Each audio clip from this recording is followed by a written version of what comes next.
Chapter 1. The Southland. Buck did not read the newspapers. He did not know that there was trouble for every big, strong dog in California. Men found a yellow metal called gold in the Klondike. They needed big, strong dogs with furry coats to work in the north. Buck lived in a big house in the sunny Santa Clara Valley. The house was called Judge Miller's place.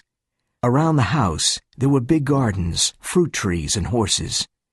Buck was born here, and now he was 4 years old. There were other dogs, too, but they were not important. Buck was the king. Judge Miller's place was his. He swam and hunted with the judge's sons. He walked with the judge's daughters. He carried the judge's grandsons on his back and played with them. In the winter, Buck sat at the judge's feet in front of the fire. Buck's father was a big St. Bernard, and his mother was a Scottish sheepdog. Buck weighed 140 pounds, and he was a happy and handsome dog. In the fall of 1897, men from all over the world went to the Klondike. They wanted to find gold, but Buck did not read the newspapers. Manuel was the gardener's helper, and he needed money for his big family. One evening the judge was out of the house, and Manuel and Buck went for a walk. No one saw them leave, and only one man saw them at the railway station. The man talked to Manuel and gave him some money. Then Manuel tied a rope around Buck's neck. Buck let Manuel put the rope around his neck because he was his friend. But when the other man pulled the rope, Buck could not breathe. He was angry, and he jumped at the man. The man caught him, and suddenly Buck was on his back. His tongue was out of his mouth, and he was unable to move. In the past, no one ever did this to him. The two men put him on the train in the baggage car. When Buck woke up, the train was moving. He was angry. The man watched him, but Buck was too quick. He bit the man's hand. That evening, the man took Buck to the back room of a saloon in San Francisco. The saloon keeper looked at his hand. Only got $50 for it, the man said. How much did the other man get? The saloon keeper asked. $100. That makes $150. That's a good price for a dog like him. Come on, help me put him into the crate. Buck tried to attack the two men, but they pulled the rope again and again. Buck suffered terribly. His neck, throat, and tongue hurt a lot. The men took off the rope and threw him into a crate. Buck spent the night in the back room of the saloon. He was very angry. He could not understand why he was there.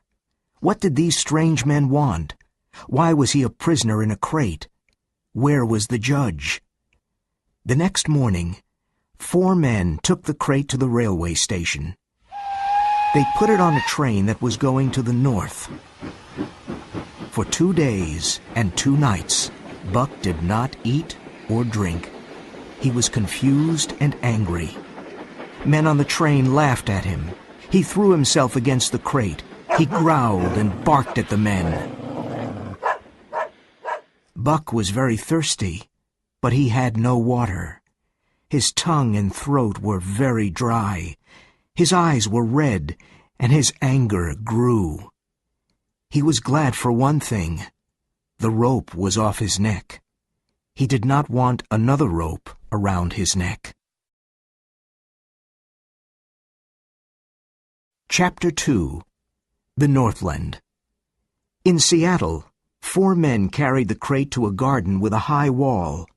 A fat man with a red sweater looked at him. Buck threw himself against the crate. He growled and barked. The man brought a hatchet and a club. Are you going to take him out now? Asked one of the men.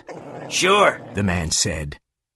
He hit the crate with a hatchet to open it. The 4 men ran away. They went to sit on the high wall to watch the show. Buck threw himself against the wood of the crate. He bit it and growled. He wanted to get out. The man with the hatchet opened the crate. Then he put down the hatchet and took the club. Buck was really a red-eyed devil. His hair stood up and his eyes were red with anger. He jumped straight at the man, and his mouth was ready to bite. At that moment, the man hit him with the club. He fell to the ground on his back. This was the first time he was hit with a club. He did not understand. He jumped at the man again, and again the man hit him with the club. He fell to the ground again. This time Buck knew that it was the club, but his anger was so great that he did not stop. He jumped at the man a dozen times, and a dozen times the club hit him. There was blood on his nose, mouth, and ears. Then the man hit him very hard on the nose. The pain was terrible. It was agony. Buck jumped at the man again, and the man threw him to the ground. Buck did not move for some time. "He knows how to teach a dog a lesson," said one of the four men. Then they returned to the train station. Buck slowly opened his eyes. He could not move. He watched the man in the red sweater. The fat man was reading the saloon keeper's letter and said, "Your name is Buck. Well, Buck," he said in a friendly voice, "now you know your place. Be a good dog and we'll be friends. Be a bad dog and I must use my club again. Understand?" As he spoke, he touched Buck's head. Buck was angry inside, but he did not move. When the man brought him water and meat, Buck drank and ate. He learned that a man with a club was stronger than him. He never forgot it. Life was now fiercer. Each day, other dogs came. The man in the red sweater hit many dogs. Buck understood that a dog must obey a man with a club. He was a master. One dog did not obey, and he was killed. Men often came to talk to the man in the red sweater. When they paid money, the men took one or more of the dogs. Those dogs never came back. Where did they go? Buck thought. He was afraid of the future. One day, a short man came to look at Buck. The man spoke bad English. "That's a strong dog. How much?" $300, said the man in the red sweater. "And it's a gift at that price." Perrault smiled. The price of dogs was high at that time. Perrault knew dogs, and he knew Buck was an excellent dog. Buck saw money pass between the two men.